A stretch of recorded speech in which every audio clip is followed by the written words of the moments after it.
Pure EV versus hybrid versus PHEV. This is the ultimate financial breakdown, and I'm going to ruin one popular myth right up front. The cheapest option is almost never decided by the drivetrain alone. It's decided by your charging reality, your mileage, incentives in your area, and how long you keep the car. Let's break this down. Most people think the decision is simple. EV is cheapest to run, hybrid is safest, PHEV is best of both. But the pattern interrupt is this: a pure EV can be the cheapest car you'll ever own or the most expensive cheap car you've ever bought, depending on where you charge and how you buy it. If you want to understand cars before you buy them, you're in the right place. Subscribe, because every car has a story, and I'm here to decode it so you don't waste money. Picture this. You're not a car person, you're a life person. You've got work, errands, kids, traffic, and you're trying to stop bleeding money every month. You're standing there looking at three choices: a pure EV that looks expensive but everyone says it's cheap to run, a regular hybrid that seems like the safe adult choice, and a plug-in hybrid that sounds perfect until you realize you might never plug it in. And you're asking the exact right question. Which one costs me the least over real life, not just in a brochure? So here's how we're going to do this. We're going to break costs into buckets that actually matter: purchase price and incentives, depreciation, the silent killer, energy cost, gas versus electricity, maintenance and repair risk, insurance and fees, charging equipment and time cost, and resale value and how buyers think. And I'll give you a few real-world scenarios at the end because the winner changes depending on your life. First bucket, purchase price and incentives. This is where people get fooled immediately. A hybrid usually has a moderate price premium over the gas version. A PHEV usually has a bigger premium because the battery is larger and the system is more complex. A pure EV can have the biggest sticker price, but sometimes the biggest incentive stack. And incentives aren't free money, they're market distorters. In the US, for example, tax credits and rebate rules depend on things like income limits, MSRP caps, battery sourcing, and where the vehicle is assembled. Used EV credits have their own rules. Leases can sometimes bring incentives into deals differently than purchases. I'm not telling you to memorize the law, I'm telling you to remember the effect. Two people can buy the same EV and pay dramatically different real prices, which changes the entire financial result. So when someone says EVs are expensive, the correct response is expensive compared to what price? MSRP, after incentives, after dealer discounts, or after a lease deal? Now, second bucket, depreciation, the cost everyone forgets until it eats them. Depreciation is the money you lose just for owning a newer car while time passes. And here's the brutal truth in 2026. Depreciation behavior is different across these three drivetrains. Hybrids often hold value well because demand is wide and they fit normal life with no lifestyle change. EVs can depreciate faster in certain years and models because new prices can change quickly. Incentives can make new effectively cheaper than used, and tech improvements can make older EVs feel outdated faster. PHEVs are weird. Some hold value well because they're the perfect compromise for a specific buyer. Others drop harder because buyers worry about complexity or because the used market doesn't trust that the previous owner actually charged it. So here's the question that keeps you out of trouble. Are you buying the drivetrain or are you buying the depreciation curve? Because if you buy a car that loses 10 grand in value and you saved $800 a year in fuel, you did not save money, you just purchased a nicer experience. Third bucket, energy cost, where the math looks obvious until you do it honestly. Let's do simple, realistic numbers you can plug into your life. Assume 12,000 miles per year. Gas price example, $3.75 per gallon. Electricity example at home, 15 cents per kilowatt hour. Public fast charging can be much higher, and that's the trap we'll talk about. Now some realistic efficiency numbers. A normal gas car, 30 miles per gallon. A good hybrid, 45 miles per gallon. A typical EV is about 0.28 to 0.32 kilowatt hours per mile in mixed driving. Varies by size, speed, and weather. Let's pick 0.3 kilowatt hours per mile for easy math. EV electricity use per year, 12,000 miles times 0.3 kilowatt hours per mile is about 3,600 kilowatt hours. Home charging isn't 100% efficient. You lose a bit to heat and conversion, so let's say you effectively buy about 10% extra. That's roughly 4,000 kilowatt hours. 4,000 kilowatt hours times 15 cents is about $600 per year. Now compare to gas. Gas car at 30 miles per gallon, 12,000 divided by 30 is 400 gallons. 400 times $3.75 is about $1,500 per year. Hybrid at 45 miles per gallon, 12,000 divided by 45 is 267 gallons.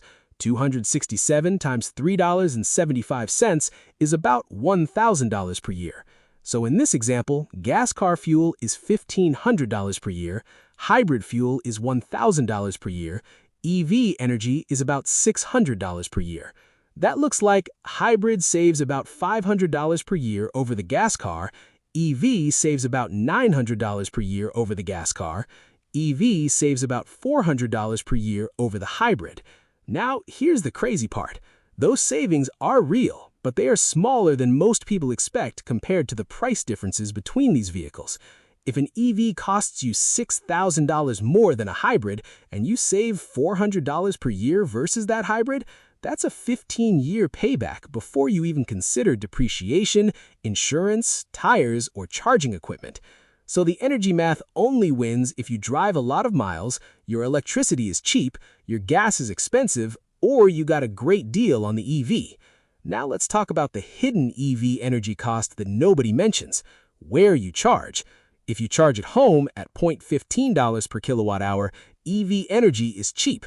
If you charge mostly on public fast chargers at, say, $0.40 to $0.60 per kilowatt hour, your EV energy cost can approach or even exceed hybrid fuel cost on a per-mile basis, depending on the EV. So the correct question isn't EV versus hybrid energy cost.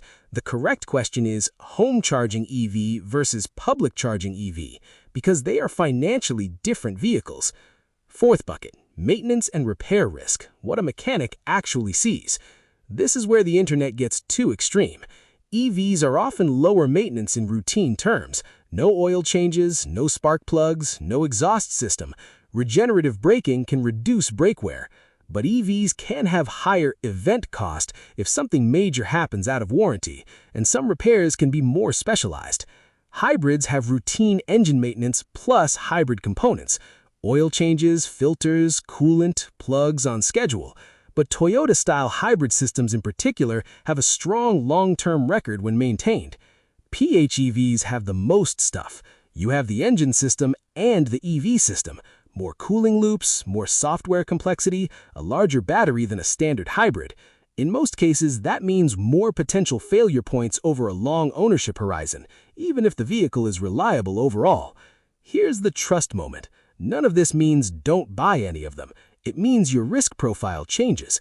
A pure EV can be incredibly cheap to maintain day to day, especially inside warranty, but you should understand what out-of-warranty risks look like for the model you're considering.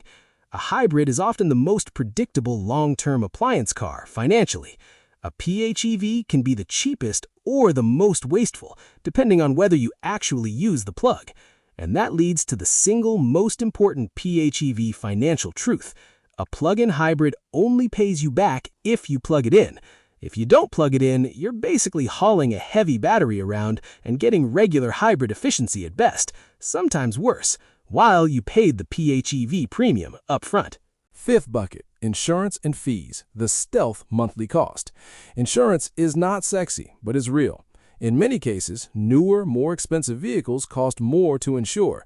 Some EVs cost more to insure because repair costs can be high and parts can be expensive. Some hybrids can also carry higher theft-related premiums depending on model and region.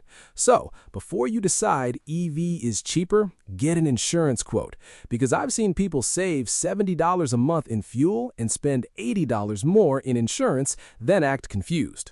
Sixth bucket: charging equipment and time cost, the cost nobody puts in the spreadsheet. If you buy a pure EV or a PHEV and you have a house or garage, you may want level 2 charging at home. That can be cheap or expensive depending on your electrical panel and distance. Sometimes it's a few $100s. Sometimes it's $1,500, $2,500 or more. If you rent, you might not be able to do it at all.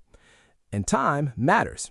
Even if public charging is technically available, if it adds 30 minutes twice a week, that's a lifestyle cost. And lifestyle cost becomes financial cost when it affects your willingness to keep the car or changes your routine. Seventh bucket, resale value, the part that changes the whole outcome. Resale is where the drivetrain debate becomes market psychology. Hybrids often have strong resale because demand is broad, ownership is simple, and buyers trust them. EV resale can be more volatile because new price cuts can drag used values down. Incentives change effective new prices, and buyers worry about battery health even when it's fine. PHEV resale depends on whether that model has a strong buyer identity and whether people trust its complexity. Now, here's the big takeaway before we do scenarios. Your total cost isn't purchase price plus fuel. It's purchase price minus resale value, plus energy, plus maintenance, plus insurance difference, plus charging reality, plus your willingness to live with the drivetrain. Now, let's do the part people actually need. Real-life scenarios. Scenario 1. You have home charging, you drive average miles, and electricity is reasonably priced. If you can charge at home reliably, a pure EV often has the lowest operating cost per mile. That part is real. But financially, the EV only becomes the winner if you don't overpay up front and get hammered on depreciation. So, in this scenario, the best value move is often a reasonably priced EV with solid warranty coverage and a plan to keep it long enough for the operating cost advantage to matter. Question: what kills the EV win here? Overbuying. Paying luxury money for an EV when a cheaper EV would have delivered the same financial benefit. Scenario 2. You live in an apartment and you'll rely on public charging. This is where the EV can lose financially, even if it's a great car. If you can't charge cheap at home, your electricity cost per mile rises. If you rely on fast charging, costs rise more. If you have to detour and spend time charging, the lifestyle burden rises. In this scenario, the hybrid often wins as the lowest drama choice financially. A PHEV only wins if you have reliable charging at work or a consistent place to plug in cheaply. Scenario 3. You drive high miles, like 20,000 to 30,000 per year. High mileage amplifies energy savings. If you can home charge, EVs can become monsters financially because the per-mile energy cost advantage stacks up fast. If you can't home charge, a hybrid can be the practical winner because it gives you efficiency without any charging friction. A PHEV can be great if your daily miles fit the electric range and you actually plug in. But for very high mileage drivers, once you burn through the electric range, you're just a gas car with extra weight, so the PHEV advantage depends heavily on route patterns. Scenario 4. You do mostly short trips and local driving. This is the PHEV sweet spot. If your daily driving is, say, 15 to 40 miles and you can plug in at home, a PHEV can let you do most of your life on electricity while keeping gas for road trips. Financially, that can be brilliant, but only if the purchase premium isn't insane and you keep charging. If you stop plugging in after the first month, you just bought the most expensive version of a hybrid. Scenario 5. You keep cars a long time and you hate surprises. Generally speaking, a traditional hybrid is often the safest I just want predictable ownership choice. A pure EV can also be predictable, but you must be comfortable with the brand service ecosystem and out-of-warranty risk if you keep it beyond battery warranty periods. A PHEV is the most complex long-term, so the keep it 12 years buyer should be more selective. Buy proven systems, keep up with maintenance, and don't ignore cooling system services. Now, let's land this into a decision tool you can actually use without becoming an accountant. Here's what you do. Step 1. Be honest about charging. If you can't charge at home or work, treat pure EV savings claims as maybe, not guaranteed. Step 2. Estimate your real annual miles. This decides how much energy savings can stack up. Step 3. Compare the price difference between the options you're actually considering, not EV versus hybrid in theory, the actual cars in your budget. Step 4. Do a 5-year ownership math check because most people trade within that window. Total 5-year cost approximation. Purchase price minus expected resale plus energy cost for 5 years plus insurance difference plus maintenance, plus any charging install costs. And here's the line that makes this whole topic click. A pure EV wins financially when you can buy it at a fair price, charge it cheaply, and keep depreciation under control. A hybrid wins financially when you want predictable ownership with good fuel savings and zero charging lifestyle change.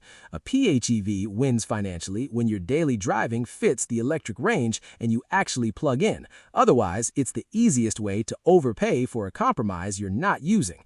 If you tell me your yearly miles, whether you can charge at home, your electricity rate, and your 3 exact models you're considering, I'll run the cleanest real-world comparison for your situation, because the ultimate answer is always personal, and the math changes fast with just one variable.